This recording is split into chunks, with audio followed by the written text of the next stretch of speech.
All right, everybody, welcome back to the One's Ready podcast. I'm here with John. John is a SEER guy. John, welcome to the podcast. Thank you, brother. Glad to be here. So as always, we gotta do the background stuff. We gotta do like, hey, you were a child at one point That's that true. Apparently made some very poor life decisions, and that's how you ended up in the Air Force. I'm just assuming. Yes, exactly. Yeah. So how did you end up in the Air Force, and what was your journey? To get to where we are today. Well, we need to back it up a little bit because you said at one time I was a child. Still a child. Oh, okay. Yes. That tracks for all of us. Still in my childish ways. But to rewind, my older brother, he's also a SERE Specialist, and he told me I was a junior in high school. He said he's going to go into the Air Force and be this SEER guy. And I was like, SEER? That sounds pretty cool. What do you do? And he's like, I don't know. I think you just like make fires and eat bugs or something. I was like, okay, why do you want to do that? He's like, I don't know. Sounds cool. Okay. Sounds hard, man. Yeah. It's difficult. And then the next day I go home and he just got off working at like Starbucks or whatever he was doing with his life at the time. And then he has this improvised pack with a rope tied to it, dragging this plate through the wilderness. And I was like, okay. He's like, yeah, there's my training. That's how I did it. But he was 10-01. So that was an absolute riot being close to the training area because everyone would come over to our house for holidays. So it was a disaster in the best way possible. But he inspired me to join the military. And huge shout out to my mom because she has the ability to support her boys in doing what they want to do. But I spent all the money I had to go see my brother graduate basic training. And I had no desire at the time to go into the military. I was a junior in high school, no clue what I wanted to do with my life. And after being with him during that weekend, we get on the plane, we're headed back home. I look at my mom, I was like, oh no. You gotta get ready, Mom. I'm gonna do it too. And she's like, oof, okay, honey. Tried to be supportive, but I could tell it was putting a lot of pressure on her and I knew it. So I went on and I Googled hardest jobs in the Air Force. PJ, that sounds cool. I want to do it. Classic. Well, I trained for 2 years and it took me 2 years to get in. There was a lot of hurdles that I needed to navigate to get through that. But it was like 10, 11 time frame or 12, 11, 12. Yeah. So he joined, I believe, in 2009. And then once I actually got in, it was 2013. Okay. Yeah, I mean, it's tough. It's tough to get in sometimes. Everybody's like, oh, I'm just going to join. Like, it's not really how it works. That's one of the reasons for the podcast is like, no, there's a whole process to it, especially trying to get into these types of jobs. You got to train, you got to pass some tests before you get in and all the other things. Was it like that for you back then? You had to do the PAST before you joined? Yeah, so I had to do the PAST. It was the physical ability and stamina test. It was swim, run, pull-ups, push-ups, and sit-ups. Passed the run by 2 seconds. Gee, what? 2 seconds. You? Oh, yeah. Struggled with the run. I did. Yep. This will be very confusing later on in the podcast. Totally struggled. Those standards are hard, but they're established for a reason, and I respect them. But... Well, that's back when the past standards were hard. Okay. They're easy now, right? They're super easy now. You said it first. So. Yeah. Well, I think the what was the PJ standard for the past was 9 something? Right. Like 9 something for a mile and a half. Yeah. It's booking. Yep. Did you play any sports as a kid or anything that led you to not be able to run fast or Yeah, so my he was a cross country coach when I was in high school. He came up to me in the hall and he's like, "Hey man, you look fit. You look like a runner." I was like, "Oh, thanks." So I took that and I was like, I wore it and I was like, "Oh, cool." He said I look like a runner, so maybe I am. I didn't run at all. So he invited me out to join the team to go for a run. I showed up, I think in jeans or something. I didn't know we were going to do any running. He just invited me. He just showed Is this a up. running party? What are we doing? I was wearing like Sambas or something. I didn't know what running shoes actually were. I was struggling from before we even started. I was in the very back the whole run, but it was a challenge, and I've never been challenged. I didn't actually do any formal sports. So I showed up again, and I showed up again. And within a few weeks, I was hanging out with the guys in the front, and we went out and did these trail runs. But I didn't stick with it. I wanted to work, and I prioritized work, and I was a young life leader all through high school. So I don't know what that means. it's like a youth pastor, except you're not dropping so much Jesus. Okay. Yeah. It's like youth pastor light. Yeah. Like just life, not proselytizing necessarily as much, just trying to help people out. Yeah. So, yeah, basically. Like we would hang out, we would have fun, we would do what's called club, which is it's just always a good time playing games, doing silly stuff, and then sliding in a little bit of Jesus chat at the end, like 5 minutes max. Right. We don't want to overwhelm them, but yeah, I prioritize young life and work as opposed to sticking with sports. But I did have that lingering in the back of my mind that if I stayed consistent and was disciplined through whatever it is I'm pursuing, there's growth. Right. That's such an important lesson to learn early on in life too, is being able to stick with something the first time. And it doesn't mean that you're going to do that every single time along the way, because it takes a long time to grow up. But eventually you come to a place where you learn enough life lessons, typically where we figured it out after a while. It takes a long time and got to get hit in the head a lot, but it's always nice to have that first example that you're like, man, I know what I should be doing. I know how to do this. I'm just not doing it yet. Yeah. So you joined. You went through BMT. When it was, I don't know, was it hard in 13? It was not, because I was in a flight and my brother flight was all PJ candidates. Okay. Absolute riot. So it was a great time. I look back on it now and I wouldn't want to go through basic at all, but I miss those guys. Yeah. Yeah. That's the flight where people actually cry when they get haircuts, because it's the PJ flight. Everybody else is like, yeah, I shaved my head, whatever. And the PJs are like, I did have hair at that time. Yeah. Unfortunately, I don't anymore, but whatever. Hey, life happens. It's true.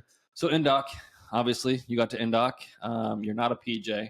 I don't want to dwell on this because it doesn't seem like a fun subject, but things went sideways. Yeah, for sure. There's a lot of lessons to learn from that. I made it through the development course, which was 2 weeks long. I didn't know what development was. I heard of NDOC, and so I would watch videos on YouTube and try to mentally prepare and see what the training was like. But there was this 2-week development phase prior to NDOC. Yep. And that's where we started with over 110 people. After that 2-week phase, I'm looking around, I'm scanning left and right, and there's like 44 guys. I was like, where did all the other capable guys go? And why am I still here? Phase. Yeah. And it sounds so bland. I was like, development. Okay, cool. We're just going to show up and do a thing. Okay. That is what really laid the foundation for what NDOC was going to look like and be like. And once we started NDOC, we had a pretty solid understanding of who was going to continue for training. But I made it 2 weeks after that. I ended up being selected for the team lead. I was the lowest ranking. So they called me out, said, hey, now you're in charge of everybody. And I was like, oh, sweet. And his name was Mr. McGee. He was my cadre at the time. He looks at me and he says, how about hoo-yah, sir? And I was like, roger that. Hoo-yah, sir. Sounds good. I was just so excited, but also terrified because I'm looking at all these people that are so qualified and I just felt so incapable. But the next day was, I would say, my most successful because it was the one day that I took the eyes off of me internally and I externally focused on my whole team. And I'll remember this moment forever. We were headed to an open water swim. I'm looking in the rear view and everyone's asleep. And I thought about sleeping, but I was like, no, I want to stay awake. I want to make sure my guys are good. And I just soaked the moment in, and I reflect on it now, knowing what helped me was just knowing that, like, if I care more about other people than I care about myself, I will be more successful in life. Well, fast forward the next day, they took that duty from me, threw us in for alternate water con. I freaked out and I called it quits. And instant regret, the shame, the regret, the guilt, all the things that so many other brave individuals experience when they volunteer for something like this. But we have a moment of adversity where we don't know how to endure that adversity, and we don't know how to push through those momentary challenges. Well, instantly I was like, all right, I'm going back for sure.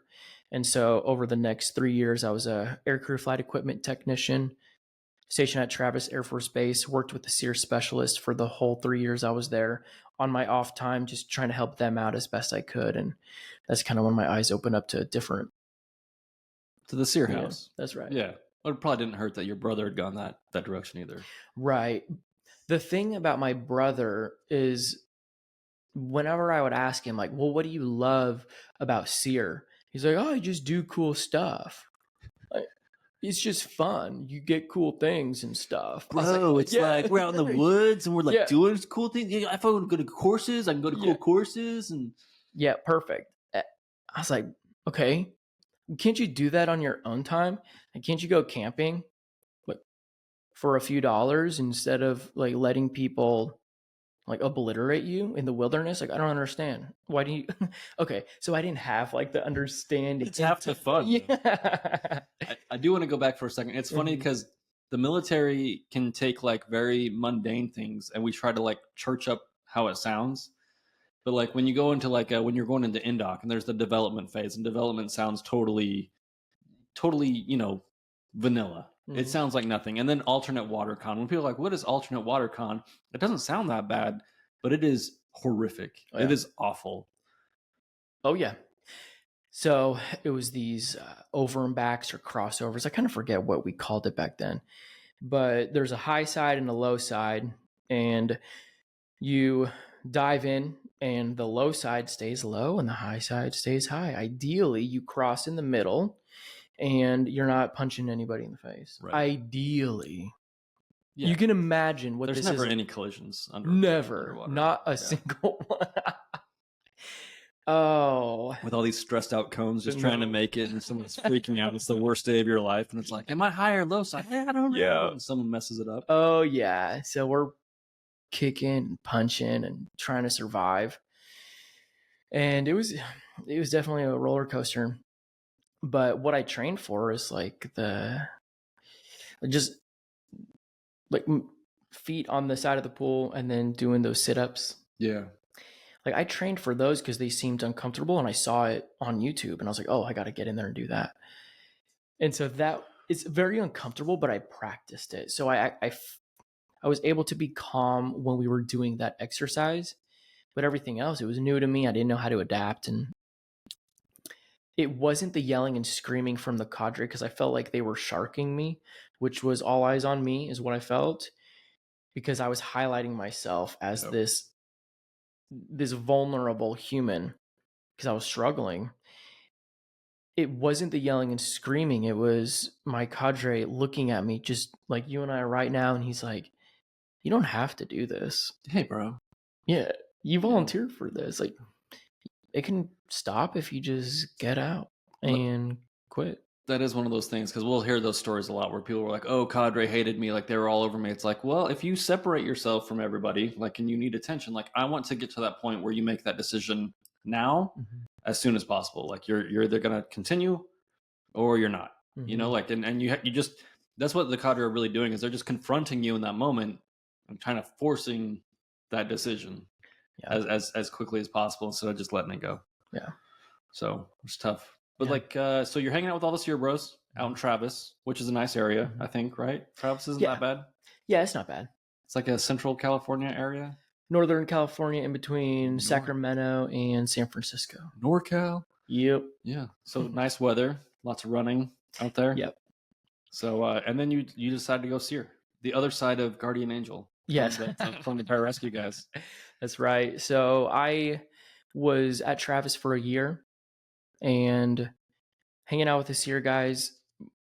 I started reading the AFI to see if my career field was allowed to go through SV80. That's right. The level C course up at Fairchild, 19 days start to finish. And I was asking leadership and they all told me, you don't have to do it. Like, it's not a requirement. And no one's gone for 10 years. So just go back and continue wiping masks and packing parachutes. And I was like, hold on. Hear me out, boss. Or I can go to the survival course. That's right. Yeah. So I was like, well, how am I going to pitch this? Because I am a low-ranking airman. I've been at this place for 1 year. I need to start figuring out a way to pander to my leadership so it can benefit me and the Air Force. So I came up with a little list and I was like, this is how it's going to benefit the career field, the Air Force, and help out with SEER. And it sounded nice. So I went talked to leadership. 1 week later, bags packed, I headed to Fairchild and started the 19-day level C SEER course.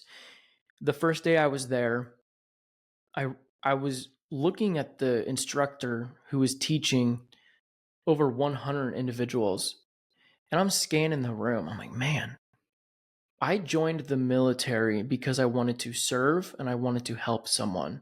My motive to become a pararescueman was to have the opportunity to save at least one person. That's why I wanted to do it. And when I'm looking at this SERE specialist standing on a podium teaching over 100 people, I was curious how often that individual is teaching that many people. And I thought about the impact he has on a lot of people. And no disrespect to the PJ community. A little disrespect. It's fine. I was like, I want to go that route. There's a lot of people that I could impact. And also I'm incredibly uncomfortable already. And I was just in the auditorium. Right. I was like, oh, we haven't even started yet. I'm already uncomfortable.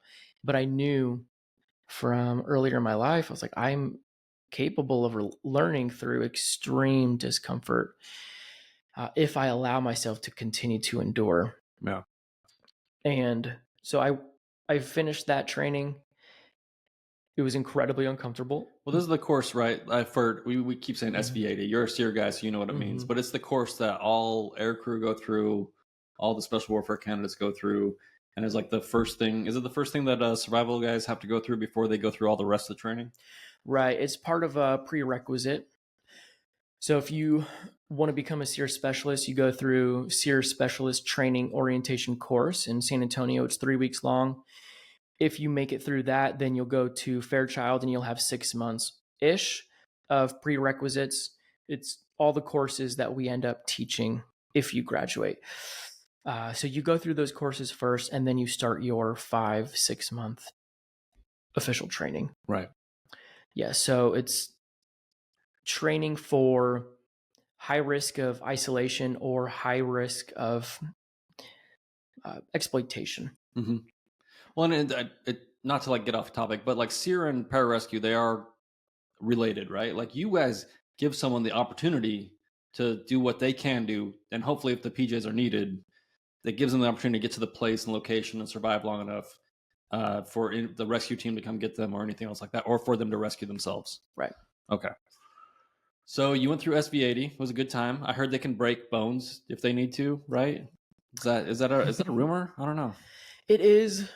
We are allowed to do some things that are uncomfortable to allow people to, well, first off, be uncomfortable, but have the opportunity to use the techniques we're teaching them to be successful.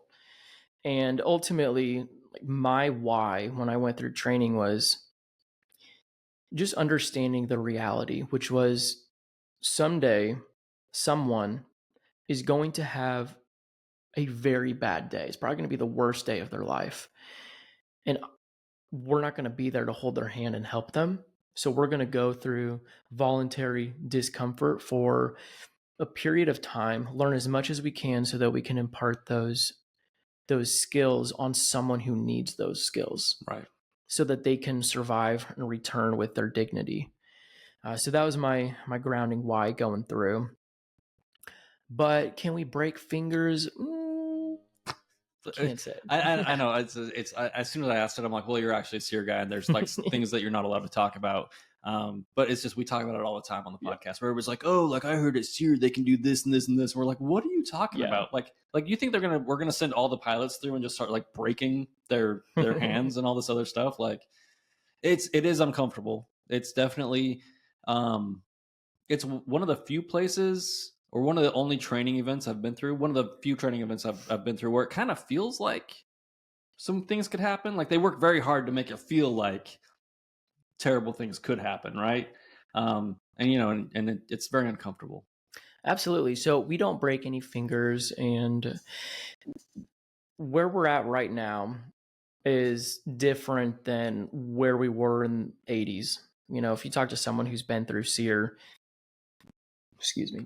30 something years ago, it's going to be different. But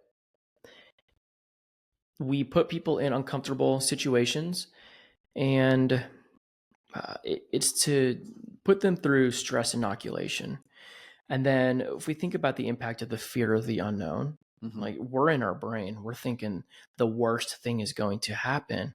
And then when we put people in these simulated training environments, we'll do things that make them feel uncomfortable, but then hopefully they'll be able to look back and say, it wasn't that bad. Like you can survive.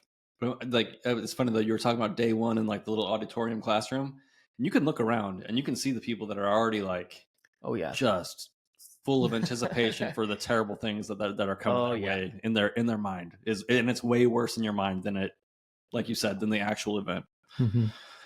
So so you're still whatever the career field was, aircraft flight equipment. You make it through SV80. Wet your beak a little bit? Oh, for sure.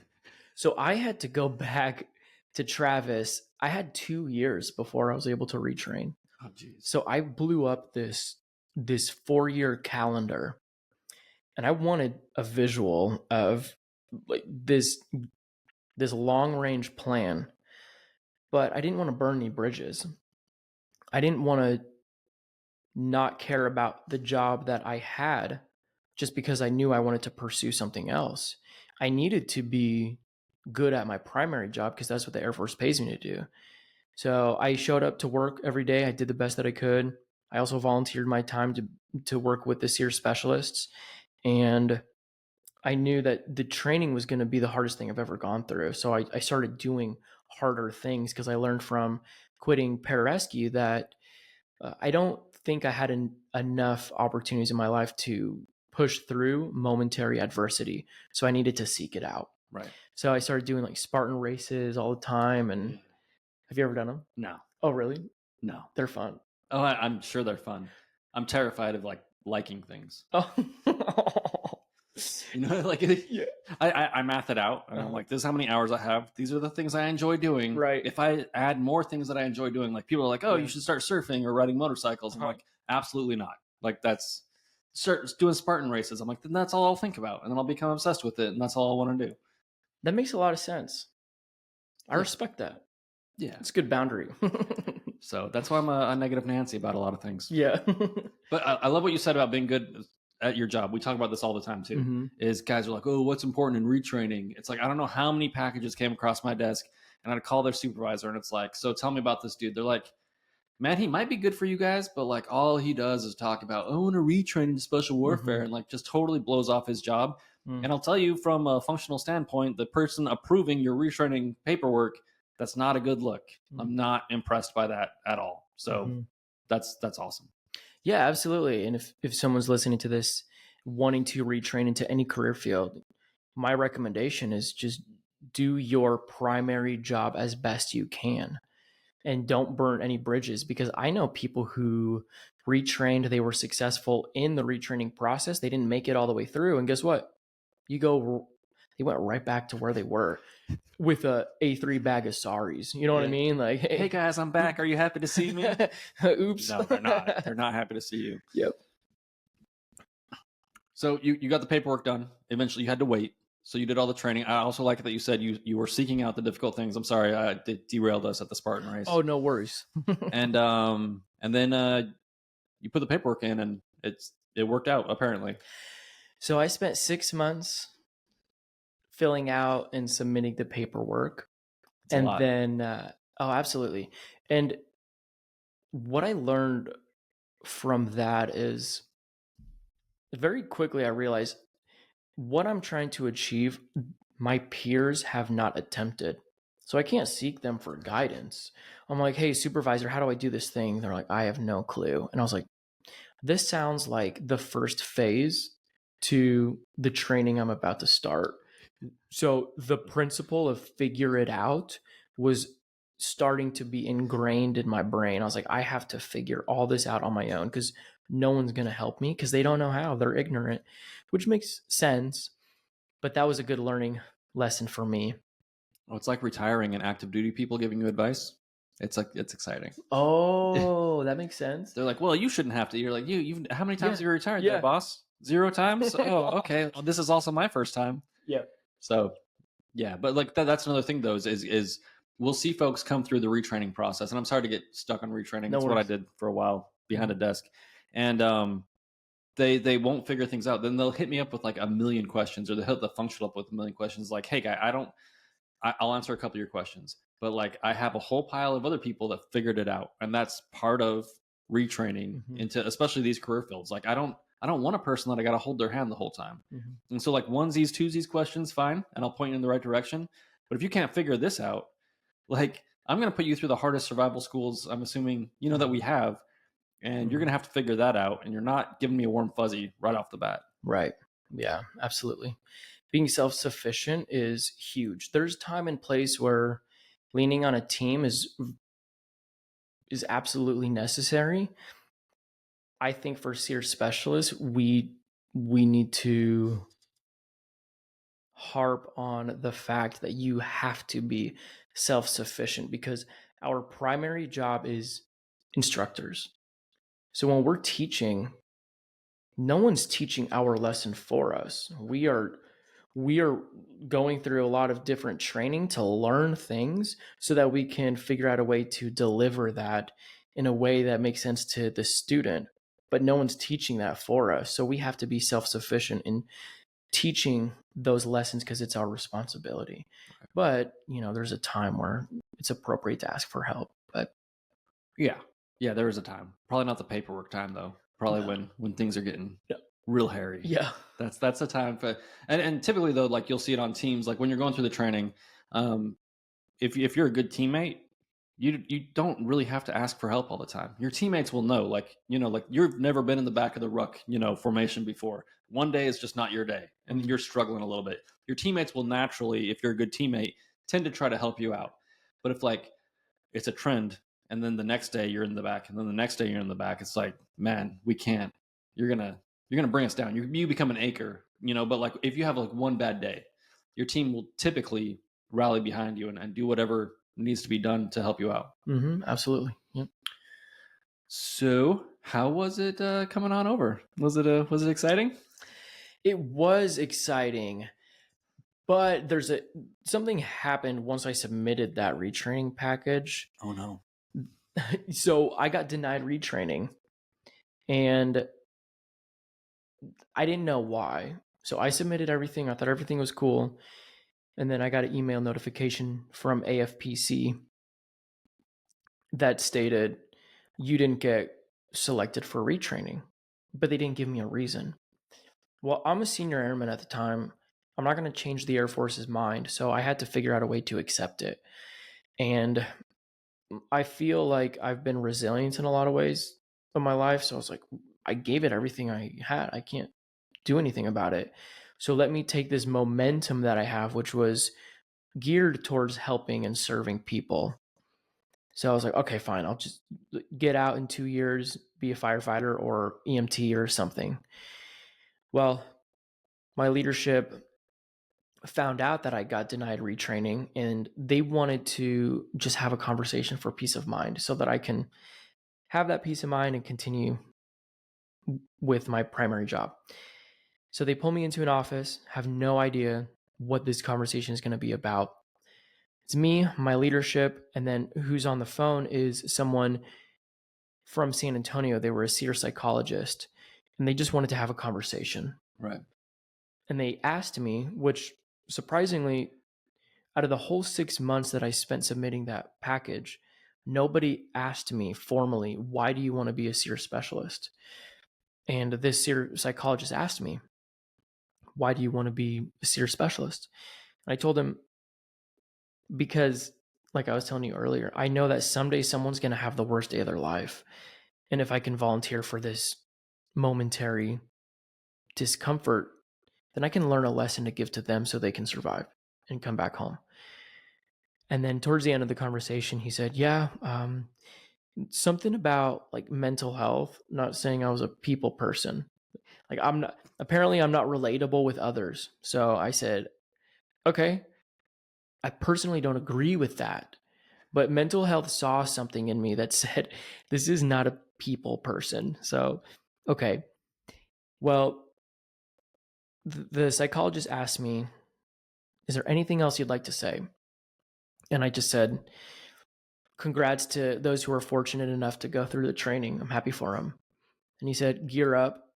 I'm going to figure out a way to give you an opportunity to go and to train. So at that point, I wasn't expecting that. So like total emotional purge.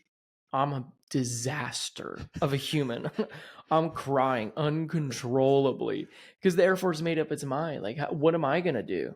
I'm just a senior airman. What's going on? Yeah. So I had no clue this was going to happen. They figured it out. A few months later, I go to San Antonio to start my 1 year journey of going into SEER. Dude, do you remember the names of any of your leadership team out there?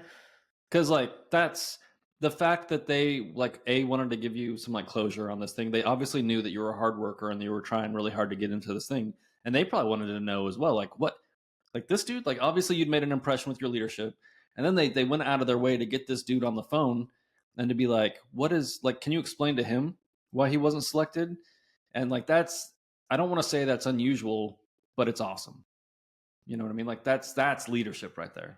Yeah, absolutely. And I get emotional talking about it every time because we think about how busy we are on a daily basis. And I'm just one guy who wanted to do something to help someone else. But my leadership saw something in me that I hardly saw in myself. Not only my internal leadership, but my commanders got involved as well. And yeah, so that's a huge reason why I talk about it today, because if I was on the trajectory that was initially laid out for me, I wouldn't be where I'm at today. You know, I would be doing something different, but I have to give a shout out to those people. And I've been trying to figure out who exactly that was. And what's crazy is I work in the unit where we have SEER psychologists. And I'm like, hey, who was the SEER psych when it was, what was it? It had to have been 2016 because my training went through all of 2017. So it was December of 2016. If anybody knows, Yeah, please give us a name. Like please. the psychologist, your leadership. Like I just, you know, like we on the podcast, especially lately, like sometimes like we'll go after people that are not doing the right thing. But like there's nothing I love more than shouting out people doing absolutely the right thing, and that's a fantastic story on it. Yeah, I very can see blessed. why it makes you emotional. Like you get amped up about it. Like hell yeah. Oh yeah, they did. Yeah, absolutely. And everybody was a mess when so they told me the news. They're like, hey, Airman Fischer, we're going to give you a shot. Give us some time. The guy's like, I've been in for 23 years. I've never done this before, but give me some time. I'll figure it out. So first off, being in for 20 plus years, first off, who wants to go past 20? That tells me this person Peaches. people want to serve. And going outside of your day-to-day realm to help someone you don't know. Like, I don't know who that person is, but I have to say thank you. And saying thank you is like the hardest thing on the planet for me when I truly mean it, because not because I don't want to say thank you, but because I'm so emotional because of the impact that it had on me. It's hard to say thank you, but I'm so grateful for that team and whoever they were in that room, because it was a beautiful moment. I'll never forget it. Well, and one of the things too, like, and I don't want to spend the entire podcast on this, but like, it's such a big thing for me is investment breeds investment. And this is what we try to tell people all the time is you've been part of that unit. You're doing your job. Obviously, like they know what you're trying to do. You're spending extra time helping out the SEER guys. You're a senior airman. Like there's a million senior airmen in the squadron, right? And A1Cs. But like you stood out and you would have invested into your job and into all these different things. And like you're going above and beyond trying to go to SPAD, even though it's not a requirement. And so like that's what helps push these things along. And it's weird to be on the other side of that coin sometimes when you're an older person and guys are like, oh man, I want to thank you so much. And it's like, no, just go be your best, like go do the thing that you want to go do. Like that's the thank you, and on all of us, like probably have a lot in common there where it's like, I feel a debt to all these people, and you look back at your career and you're like, holy crap, like this was fate. Like, how did I end up getting so lucky that I had all these people that were willing to do all these things for me to get me to where I am? And I guarantee you, though, most of those people are probably just like, man, like you went out there and you crushed it. Like that's what we wanted for you. Mm-hmm. So, but you stepped out first and you invested in that squadron and invested in that job. And that's what brings it around for people to want to do the same for you. Yeah, absolutely. That's it. I'm ranting over. Sorry. Let's get on with the story. Jeez, for Trent. Sure. It's all good. I get amped up. I've been in for 11 years. And if I'm talking about my story, like there's so many people in my story that have helped me get to where I am today. So yeah, the reality of where I was through training, like I wasn't confident. We were talking about this a few days ago, but I lacked confidence going through pararescue, and I thought that was the reason why I quit. I just didn't have the internal confidence to keep going. But what I really needed was courage. Yeah. And I didn't know that until very recently, because I thought that motivation and confidence were prerequisites to accomplishing anything that was seemingly significant. Well, now I'm to the point where I'm removing those practices from the equation, and what I need as prerequisites are, I need courage and I need a willingness. I get the willingness. But like, I want to know what you mean by courage. Courage to start. So right now, I'm 3 days out from running a 200-mile race in 3 days out from running a 200-mile race in Washington State. It's called Bigfoot 200. And that's a whole thing in itself. We could spend a lot of time talking about how I got into ultras, but I'm not standing the line with confidence in my capabilities to complete a 200-mile race because I've never ran 200 miles before. But I am going to stand the line with courage and a willingness to start and to continue. And now I've practiced going through momentary adversity through all the training I've gone through for ultras and SEER training, that I've learned our bodies are physically, mentally, emotionally capable of enduring. Yeah. And for me, and I'm not putting this on anybody, if people don't agree with what I'm talking about, that's totally fine. Then you're stupid. Sorry. But it's something that helped me, because I was like, oh, well, I'm not motivated. Oh, I don't have the confidence. Okay. But I held on to those two things like a lifeline.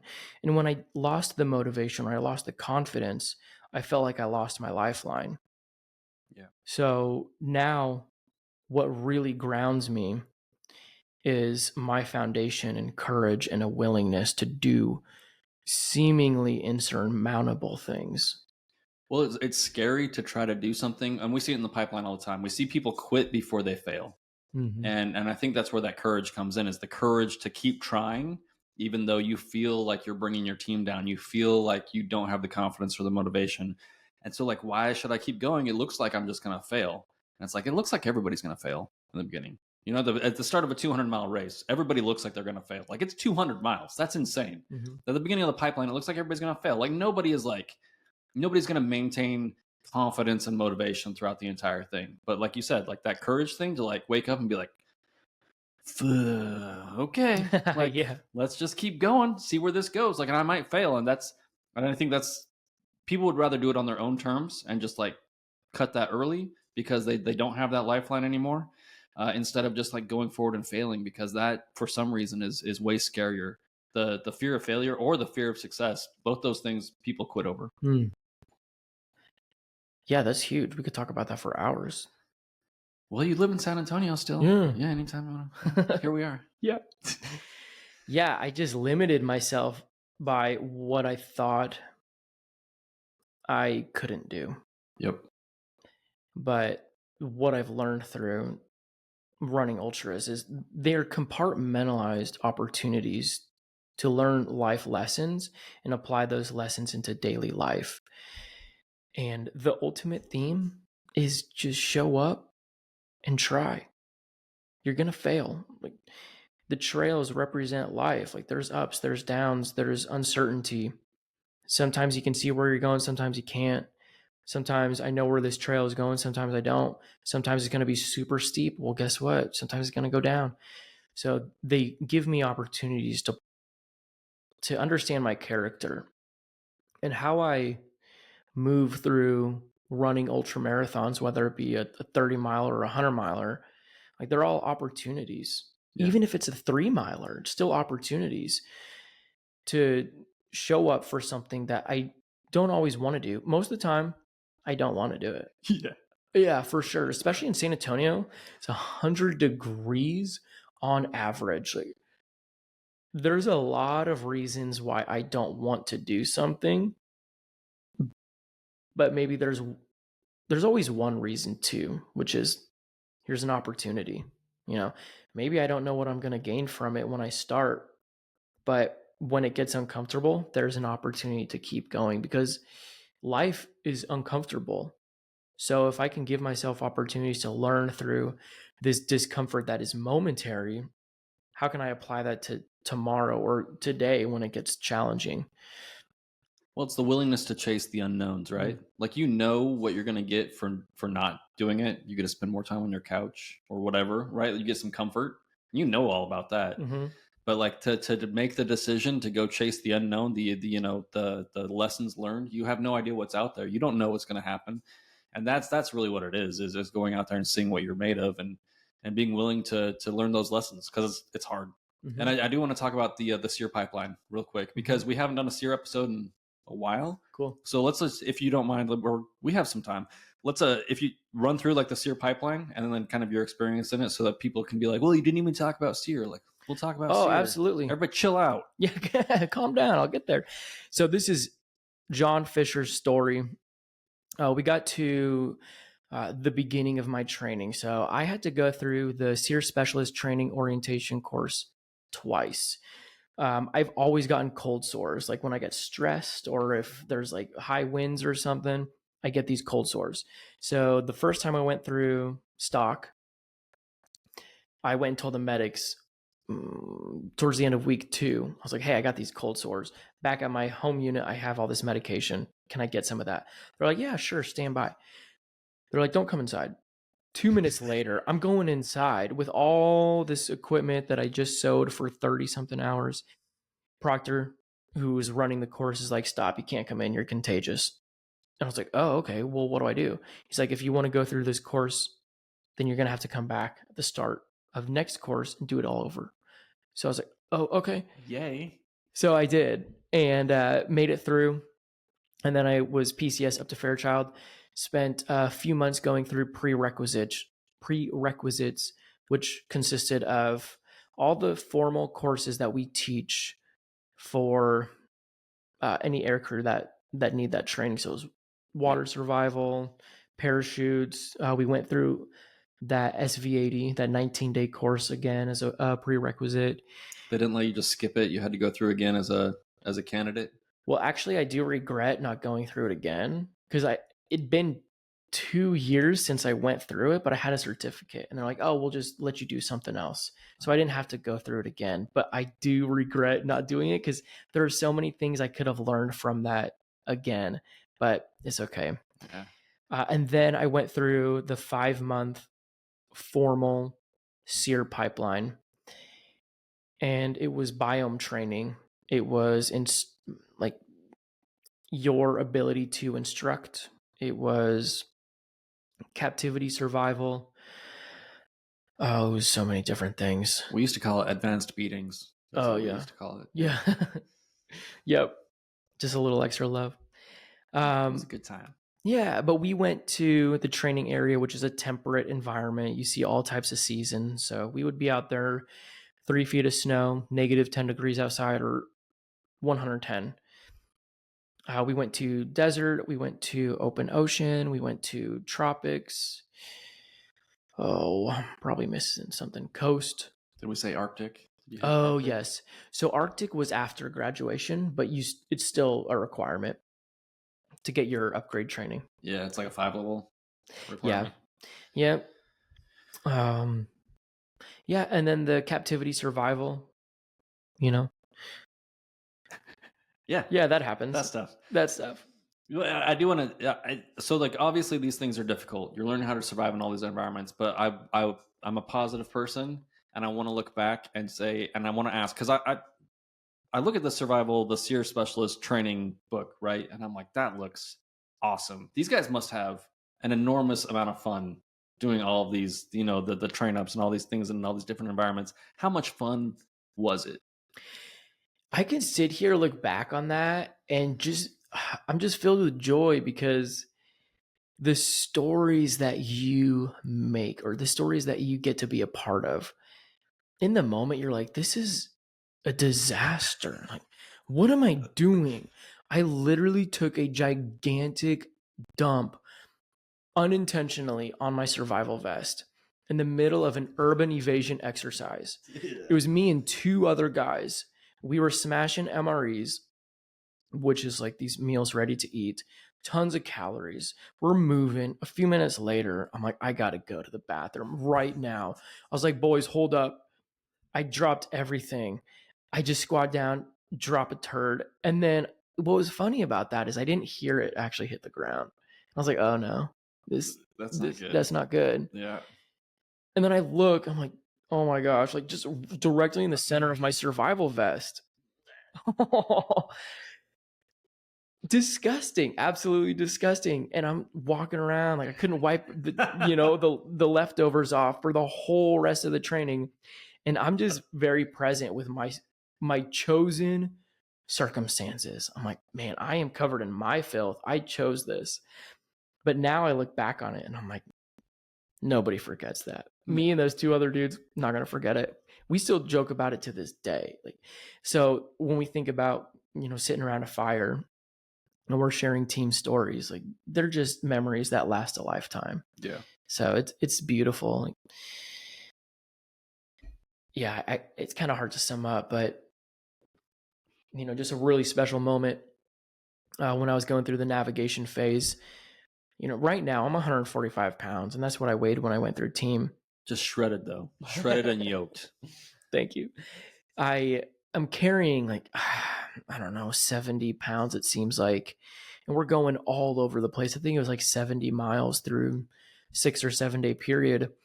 And I was like, this is going to be impossible. I don't actually know if I can do this physically, but I thought about my bro, and I thought about what he volunteered for and what he's a part of. And so my mindset when I was going through that phase of training was just think about my bro. And I took every step with him.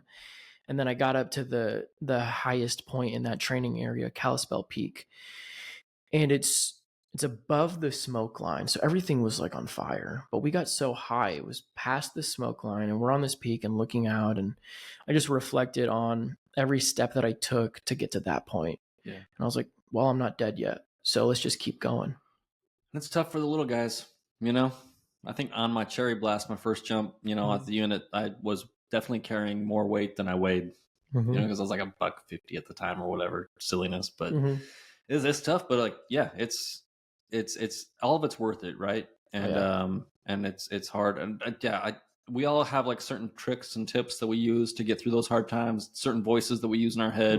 You know, sometimes I need the angry voice in my head. Sometimes I need the surfer bro in my head. That's like, bro, look around. Yeah. Like, it's not that bad. Yeah. It's just pain. Are you still breathing? You're still walking? Yeah. Let's go, man. So like, and then when you accomplish it, you look back and you're like there's you build that confidence layer, right? And that making it normal to do difficult or impossible things or new things, right? Like at a certain point in training, I think everybody gets there where you show up for the day and they're like, we're doing this thing that you've never done before.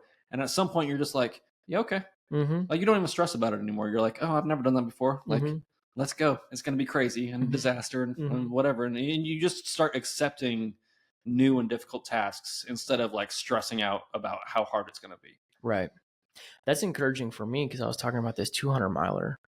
I'm like, I'm getting so focused on the numbers, but what I'm trying to focus on is like my why. My ultimate why is I know that there's 8.1 billion people on this planet, and someone out there is hurting and someone out there is going to have a really bad day. So I'm going back to my mentality that I applied to be the SERE specialist that I am, which is volunteer for momentary discomfort, learn something, and give those lessons to someone who needs it. Yeah. And it applies perfectly. So yeah, I'm just rolling with what my mental foundation already is. But I am getting kind of caught up on the numbers. But what I want to focus on is the beauty. Yeah. Like this is a 200 mile point to point. This is going to be some of the most beautiful places I've ever been in my entire life. Yeah. So I think that's just going to fuel me and feed my soul. So yeah, I'm telling myself that right now just to gear up for it. Well, and whether it's the training pipelines or whether it's a 200-mile race, like the person you are when you finish is going to be different than the person that you started with, right?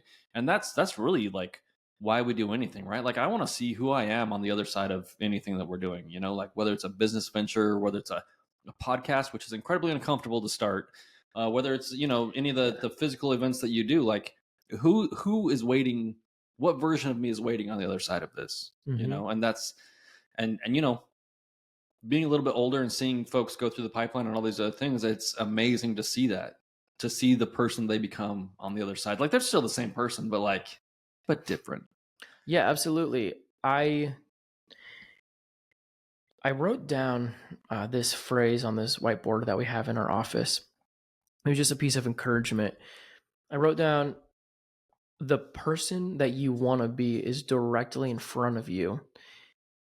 How far are you willing to go to catch up? Yeah, that's it. Like that's one of those things too. We do have a little bit of time. I do want to talk about. I want to wax eloquent, obviously, about my philosophy on life and doing difficult things. But how did you get into the ultra running? Yeah, so like you were stuck in the woods building fires, teaching people. Like, what did you start doing? Just like start running all over the place. Bored. I was like, I got this energy, I need to get it out. But in all reality, 2 years ago, August of 2022, I self-isolated because my marriage was on the decline. I achieved all my goals that I wanted in life, and I stopped thinking about other people. I started focusing internally on myself. And because of that, I fell into a deep despair, a deep depression. But to the outside world, I didn't want anybody seeing my pain. So I just put on this happy face. But it got to the point where I started planning suicide. And I thought about my 2-year-old daughter. I started rationalizing why she would be okay if she didn't have a dad anymore. I told my wife at the time, I said, hey, I'm done. I'm calling it. And I don't remember her response, but within that same week, I had a good friend of mine who I'm working with right now. He called me. He didn't know the mental state that I was in, but he invited me to run a 50-mile ultra marathon in North Texas. Come on, bro. And I was These like, are the crazy people that you're going to work with in the community, by the way. They're just like, true. oh, let's go run 50 miles. You can't. You're like, okay. Yeah, it's true. Seriously. Yeah. So he calls me. He's like, hey, dude, 2 months, 50 miler, North Texas. Sign me up. When and where? That's how quickly I responded. But 2 days before that, I was talking to them and I was like, yeah, I've heard of ultras. That's impossible, and it's just funny because what I volunteered for every single day from the moment I made a conscious decision to choose life, tackle life on a daily basis, it's day one mentality. Like that's my phase one is day one mentality. And I'm going to stand the line that I'm given every day. And I'm going to make a conscious decision to move forward, learn lessons, and keep going. And 2 years ago, my goal was run for 20 minutes without stopping. And I'm so happy to acknowledge the goal that I have, which is run 200 miles without stopping. But it's for something good because I'm not fueled by my internal desire to accomplish something for me. I'm fueled by compassion and fueled by helping and serving other people. And this is just the weird, crazy way that I found it. So I'm just going to keep running with it. Yeah. Well, I mean, you are starting the podcast and you have your Instagram page, right? I think we're to that point where can people find you so that they can learn about that phase one mentality that's gotten you to where you are today? Yeah. So on Instagram, phase one. So _phase_1 and then _ one time. And then on Spotify, I got a podcast as well. It's called Phase One. But it's so much better than this podcast. Yeah, we go deep. I'm not a surface level chatter. So we talk about heavy things and it's geared towards talking with people who volunteer for discomfort, learn lessons, and we're just trying to help everyday people, especially people who are struggling. So yeah, just trying to spread a little bit of hope along the way with the time that we have left. So yeah, I'm just choosing life every day. It's a beautiful life. And, there's moments in my life where I didn't have the desire to live, but I know that I have every reason to. So I'm happy to be here. Yeah, that was a lot heavier of a story than I thought it was going to be. I'm glad your buddy called you and invited you to do something silly like 50 miles. Me too. He paced me for my first 100 miler, so that was really cool. Jeez. Yeah. That's insane. Yeah. Well, dude, appreciate you being here. We should definitely have you back on. If you don't finish the 200 miler, we'll just make fun of you forever. Yeah, so there's a little motivation right there. I got it. I'm taking notes. When you're 175 in, you're like, I don't know if I can do another marathon. Just think like the One's Ready boys will mock me forever if I don't finish this. Yep. Oh, absolutely. Thanks for having me, man. It was a good time. Of course. We'll do it again.